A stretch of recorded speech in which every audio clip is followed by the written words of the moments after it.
Hey you guys, me LV, and this is Lena, and we're back here with Jerry. When you shoot, what do you focus on?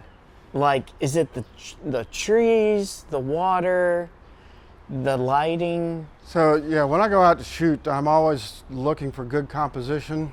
I think composition and lighting is what the keys to making a good photograph. You can go out somewhere and see this big grand vista, but it just really doesn't translate into a photograph because we're looking at a two-dimensional object. So you want to make sure that you have some kind of depth. So that could be focusing not only on things that are close, but things that are far as well. So you have depth in the photograph. The lighting will help. Like right now, we're getting this kind of spotty light underneath here. That helps with project that depth in the photograph. Did you buy the camera like for yourself? Did someone give it to you? Like what?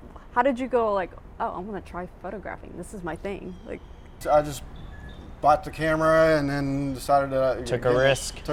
Oh wow. Decided that to learn. That's when I joined the photography club.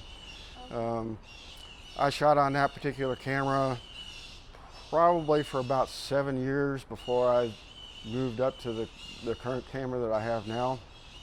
I think the key is to becoming, if you're interested in becoming a photographer, is to pick up whatever camera that you have, whether it be your cell phone or you can buy a little cheap point and shoot, and learn those things, composition and lighting.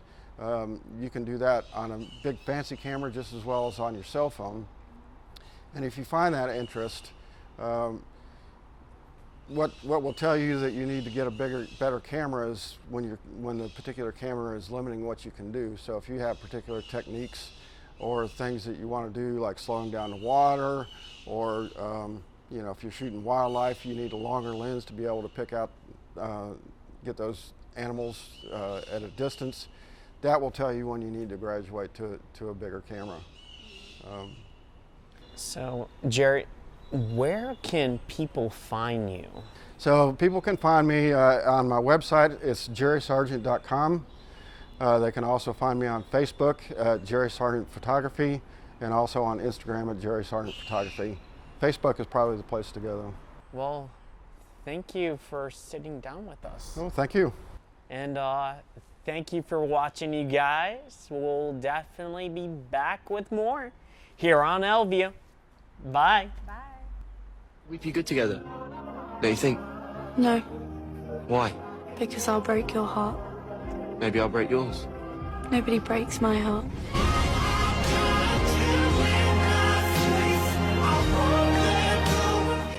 Hey you guys, me LV, and this is Lena. Hi. And we are still sitting here with Spencer, and he's a filmmaker. And Spencer, with the film, The Act of God, what do you want people to learn from this film? I mean, I'm not sure if I have like a specific message, but I just feel like there aren't that many representations of people with disabilities in movies and stuff. And especially, I don't feel like there are many stories that kind of depict like how it really is, and how someone with a disability kind of gets along and makes it happen, And so I kind of wanted to show it's sort of like a mundane, just sort of routine, like how do I get out of bed? What does going to bed or going to work look like, and like who helps me out during that time? Just to kind of make people more familiar with it, and kind of show them what it's like if they don't have a friend with a disability, or they don't know anybody with a disability personally. Well, I remember, LV, you were talking about how you were working in Los Angeles and Vegas area, and you were heavily in the entertainment industry, and you being disabled, they were saying how like you can't talk about that because then you might not get this role, or you might not be able to work on this, because they actually thought that you'd be like A problem. yeah. Mm-hmm. It is more work for the studios and things like that to accommodate somebody with a disability, but you know, I feel like it's important work that needs to be done. So Do you feel like the people that have helped you do you feel like you have found a new community? Is this your own community? yeah, for sure. And since I finished the film and we showed it at South by and everything, I've had the opportunity to, you know, just talk to people that are working on their own projects and kind of like give them some advice, and that was just, it's really fun to be able to help them, you know, and help other people sort of figure out their stories and stuff. What was it like being part of South by Southwest? It was really, really, really fun. It was exhausting. It was like basically just, it was a lot like the shoot. Like it was basically a non-stop activity and like always a thing to be going to do. But yeah, the screenings went really well. We actually won an audience award, and so that was really fun. And yeah, people really responded positively to it. Where can we find more of your work online? So I have a website, and it's activegodfilm.com. And yeah, you can go there, learn more about the project, and you can also sign up for email updates. Thank you for watching, you guys. We'll definitely be back with more here on LView, and just keep watching. Bye. Bye. Lena, what are you doing? Look what I got! It's a new t-shirt! A new t-shirt? Where's that from? It's by LVnthelife from Austin T-Shirt Lab. What's a t-shirt lab? I know, and guess what? What? It's only $20, and every time you buy a t-shirt, it helps our show, LView. Man, that sounds great. Feel it! Isn't that nice? Man, that's soft. Would you wear it as a pajama shirt? Maybe. Sit there with your popcorn, watching Netflix in your LVnthelife t-shirt. That sounds great. Am I ready? Am I ready? No, Oh. you're not ready. You don't have a hat. Oh. Yeah, a Lena hat. I'm Lena hat. Yep, here. Now you're complete. Thank you. LVnthelife, guys. Okay. Hey guys, me LV, and this is Lena, and we're back here with Tanya, one incredible dancer. Yeah, you're working on a project called Spasticity and Dressing. Am I saying it right? Yes, spasticity. So I have cerebral palsy, and you know, cerebral palsy is basically, it means the brain and the body communicate differently.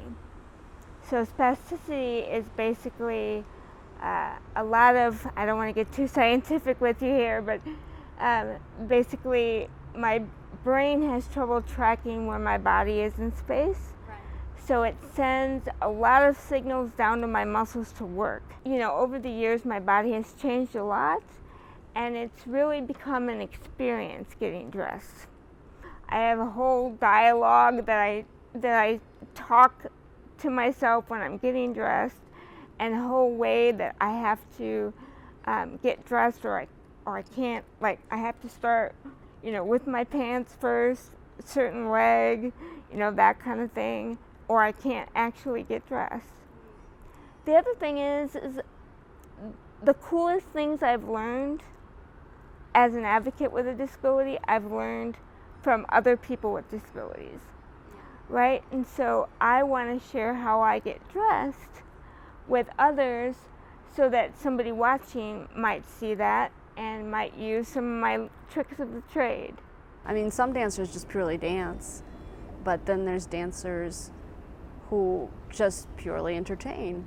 And so using dance in that kind of way is very unique, in my opinion, because it's not done very often. How do you advocate for other people with disabilities? So I'll give an example. So recently we just finished working on a flash mob video, and this is actually about voting. And basically it's a project with Rev Up the Vote, which stands for Register, Educate, Using Your Voice. And this is a statewide coalition that basically encourages people with disabilities and their allies to get involved in the voting process. And so we're working with them and Channel Austin, that's a nonprofit film organization here in Texas. And it's called Don't Diss the Vote. So Don't Diss the Vote is actually a song, it's an anthem and a dance. And so we're going to use this flash mob, and eventually it will be a toolkit that will kind of be disseminated statewide and hopefully get people out there voting. So, Tanya, where can we find you? Stay in touch with ArtSpark Texas, sign up for the newsletter, get involved in one of our classes. Do you teach? Yes, I do. We Okay. actually use a method of improvisational dance called danceability, and I'm a certified teacher. Thank you for watching, you guys, here on LView, episode 16. And keep watching, keep liking, keep following here on LView. Bye.